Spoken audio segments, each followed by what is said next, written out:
गावनि हासुग्राखौ खुगायाव सोदों। बे जाथायनि सोमोन्दै MCLA राकेश ब्रह्म बिथाङा खौरां बिजोङाव माखासे बाथ्रा बुंदों आरो बे जाथाया बहा जादों बेखौबो खौरां बिजोंनि गेजेरजों रोखायै फोरमायनानै होदों। MCLA राकेश ब्रह्म बिथाङा नोंथांमोना भिडिअखौ जोबजासिम नायोब्ला बिथांनिफ्रायनो गासै बाथ्राखौ नोंथांमोना आबुङै मोनथिनानै लानो हागोन। दा बिनि सिगाङाव नोंथांमोना BTRनि बारग' CEM मानाव गेदेर प्रमद बर' बिथांनि सुंद' बिबुंथि होनाय भिडिअ क्लिप्सखौ नायनानै लाग्रोदो। আমি ৰাইজৰ লগত থাকিম। প্ৰথম কথা হৈছে আমি ৰাইজৰ লগত থাকিম। সকলো জাতি, সকলো ধৰ্ম, সকলো সংস্কৃতি, সকলো মানুহৰ লগত আমি থাকিম, এইটো প্ৰথম কথা। ৰাজনৈতিকভাৱে কাৰ লগত এলায়েন্স হ'ম, কাৰ লগত এলায়েন্স নহ'ম, পৰিৱেশটো চাই পেলাই UPPLA সিদ্ধান্ত ল'ব। আমি এতিয়া 15টা আসনতে কাম কৰি আছোঁ। পুৰা আমাৰ team, central committee, district committee, block committee, primary চবে পুৰা দমত আমাৰ 15টা সমষ্টিত কাম কৰি আছে আৰু 15টা সমষ্টিৰ বহুত সংখ্যক সমষ্টি মানে বেছিভাগ সমষ্টিতে আমাৰ পৰিৱেশ বহুত ভাল। BTCৰ বাহিৰতো পৰিকল্পনা কৰিছে। বাহিৰতো আমি 5-6টা সমষ্টিত কাম কৰি আছোঁ, তাতো আমাৰ প্ৰাৰ্থী ৰেডি হৈছে। কমিটি আছে, প্ৰাইমাৰী কমিটি আছে, প্ৰাইমাৰী কমিটিৰ লগতে বুথ কমিটি আছে, তো চবেই কাম কৰি আছে তাত। গতিকে আজিৰ সময়ত বড়োলেণ্ড অঞ্চলৰ ইণ্টেলেকচুৱেলসকল, বুদ্ধিজীৱীসকল, শিক্ষিত মহল চবেই কৈছে যে UPPLA চবচে ভাল পাৰ্টি আৰু UPPL থকা সময়ত আমি সুৰক্ষিত আছিলোঁ, UPPL থকা সময়ত আমাৰ পৰিৱেশবিলাক ভাল আছিলে। গতিকে UPPL পুনৰ বিধায়ক জিকিব লাগে আৰু অঞ্চলটো নেতৃত্ব দিব লাগে। 5টা বছৰ কিন্তু আপোনালোকে চৰকাৰ চলাইছে, বৰ্তমান দেখা গৈছে BTCত UPPL চৰকাৰ যোৱাৰ পিছত কিন্তু এক যি সাম্প্ৰদায়িক ইয়াতে আপোনালোকৰ লগতে কিন্তু চিণ্ডিকেট চলা দেখা গৈছে। ৰাজনীতিক অপৰিপকাৰ কাৰণে, ৰাজনৈতিক ভুল সিদ্ধান্তৰ কাৰণে সমাজৰ বহুত ক্ষতি হয়। আগৰ সময়বিলাকতো আপোনালোকে চালে গম পাব, অসমত বহুত হত্যাকাণ্ড হৈছে, হিংসা হৈছে, গোষ্ঠীগত সংঘৰ্ষ হৈছে, তেজৰ ফাকু খেলিছে, যুৱবিলাক মৰিব লগা হৈছে কিছুমান ৰাজনৈতিক ভুল সিদ্ধান্তৰ কাৰণে। আজিৰ সময়তো আপোনালোকে দেখিছে 5টা বছৰত বড়োলেণ্ডৰ শান্তি আছিল। 24/7 আমি ৰাইজৰ কাৰণে চিন্তা কৰিছিলোঁ আৰু আজি যিটো চৰকাৰ আহিছে তেখেতসকলে ৰাইজৰ কাৰণে চিন্তা নকৰে, ইয়াতে নিজৰ কাৰণে চিন্তা কৰে। সেইকাৰণে চেণ্ডিকেটো হ'ব, জুৱা মদ ভাঙো হ'ব, মাৰামাৰিও হৈছে, হিংসাও হৈছে, চব কুছ হৈছে। বিজেপিয়ে প্ৰতাৰণা কৰিলে নেকি আপোনালোকক? চব প্ৰতাৰণা কোনে কৰিছে, কোনে কৰে নাই আমি পিছত ক'ম আৰু এই নিৰ্বাচনৰে ইয়াৰ প্ৰতি উত্তৰটো পাব।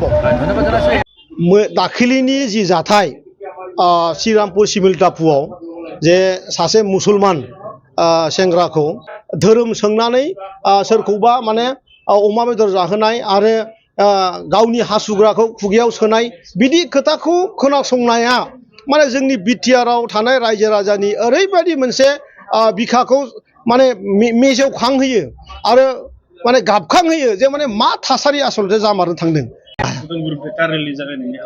औ जोङो बेयो मोनसे गिदिर मोनसे नैबे समनि थासारि जिहेतु जोङो जोबोद गाज्रियैनो जेनदों। आं मानियो, आङो दोलोनि लाइमोन गांखंनि आफादगिरि हिसाबै आं मानियो जों BPFजों जोबोद गाज्रियै जेनदों।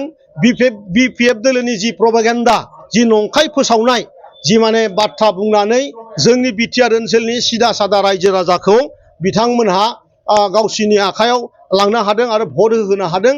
बेखायनो जोंनि दोलोनि स्ट्रेंथेन, जोंनि जि दोलोआ दा जिहेतु गोसोआ एसे माने दुरबल, दा बे दुरबल गोसोखौ जाहाथे आरोबाव माने गोरा खालामनो हायो, बे गोरा खालामनो हानायनि थाखायनो आं लाइमोन गांखंनि आफादगिरि हिसाबै अदालगुरिनिफ्राय क'क्राझारसिम जोङो 700 माने 4 व्हीलर माने गारि, बे गारिनि जों रेलि लादों फैगौ 20 तारिखआव।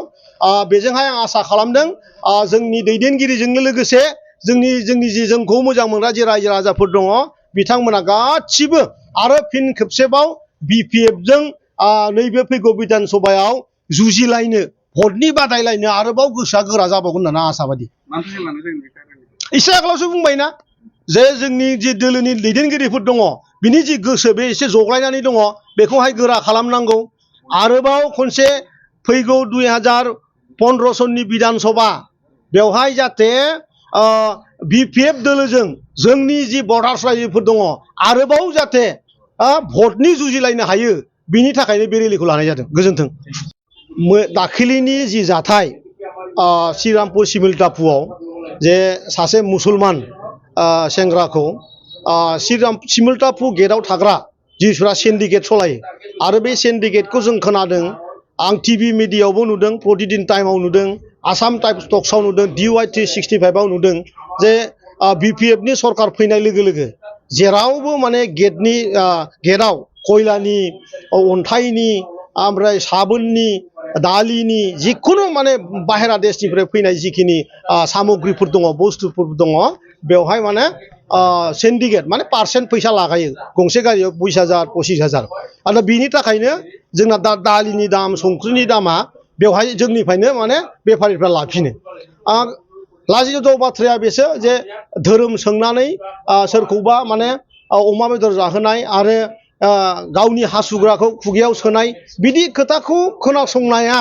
माने जोंनि बिटिआरआव थानाय रायजो राजानि ओरैबायदि मोनसे बिखाखौ माने मेजेवखांहोयो आरो माने गाबखांहोयो जे माने मा थासारि आसलथे जामारनो थांदों जोङो UPPL दोलोनिफ्राय बे जाथायखौ धिक्कार होदों जोङो माने मुगैदों आरो बेबायदि लज्जा माने मोनथावथाव जाहाथे जाथाया आरो जेन आगोलाव जाबावला बेखायनो दानि जि खुंथाय BPF नि सरकारनि खुंथाय BPF नि गिबि खुंथायगिरि मानगोनां आं हाग्रामा महिलारि बिथांखौबो खावलायदों बेफोरबायदि जाहाथे हाबाफारिया आरो आगोलाव जाया खारन रायजो राजाया नोंथांनो गोबां माने MCLA होदों गोबां भट होदों UPPL खौ बे समाव बुजिख'नो हायाखै गतिके रायजो राजानि जि आसा बे आसाखौ जाहाथे खर'आव थिखोनानै मान सन्मानजों जाहाथे बयखौबो सान्थि थांना थानो हायो मावनानै जानो हायो बे बेबस्थाखौ जाहाथे बानायनानै होयो बिधान सभा इलेक्सनाव आं बार बार बुंबोगासिनो दङ जे बिटिआरनि 15 सिटआव मुसलमाना गिदिर मोनसे फेक्टर रल लागोन मानोना थांनाय BTC इलेक्सनाव मुसलमाना 4,71,000 माने मुसलमाना भट होयो मुसलमान जाथिया दा बे 4,71,000नि भितराव 4 लाख मुसलमानानो माने हाग्रामा महिलारि बिथांनो भट होदों माने BPF नो होदों दा बेवहाय आदिबासि आरो सावथालनिबो मोनसे एसे फेक्टर थादेरगोन आदिबासि आरो सावथाला 2,16,000 मानसि दङ आरो बेनिनो 1,60,000 बा 65,000 माने आदिबासि आरो सावथाला ज' माने हाग्रामानो भट होदों दा जुदि मोननैखौ लोगो लायोबा बिसोरनो 6 लाखखा आरो नोंथांमोना बा रायजो राजा मोजाङै मिथिनाया मोजां जे BTC इलेक्सनाव बे बाराव BPF सरकारा 7,92,000 भट बिथांमोना मोनदों 7,92,000 बिनिनो 7 लाख भटआनो माने सावथाल आदिबासि आरो मुसलमाननि बिनि राजबंशी थाबाय बेंगलि थाबाय बिहारि थाबाय अन्य जनगोष्ठीनि हयथ' 50,60,000 भट बिथांमोना मोनदों बेवहाय सिदा खोथाखा बर' जाथिया माने BPF दोलोजों सासेबो गैया होनबाबो भुल जाया खारन BPF होनबा दिनै मुसलमाननिसो दोलो आरो BPF होनोबा दिनै आदिबासिफोरनिसो दोलो बेखायनो आं आसा खालामदों दानि थासारि आरो मिथिंगानि जि थिननाय दानि जि माने गाबखांनाय मोनसे परिबेस बेयो सानदों जोंनि फेभाराव गोबां फैगोन खारन मुसलमान जाथियाबो दिनै समाव गोबां माने लज्जाजों भुगिनानै दङ बै लज्जानि फिथाइया आदिबासि आरो आदिबासियाबो जिहेतु सावथाल आरो आदिबासिया जिहेतु हाग्रामानि हरेक माल फाननाय बायदि ST खौ बायनानै जाबाय बिसोरबोथ' मोनजाबाय माबायदि ST मोनजाखो गावसोरसो मिथिसिगोन ओंखायनो बे बारनि 2015 बिधान सभा इलेक्सननि 15टा सिटनि जारिमिनखौ आदिबासि सावथाल आरो मुसलमानासो लिरगोन बेवहाय BPF आबो लिरनो हाया बेखौ UPPL आबो लिरनो हाया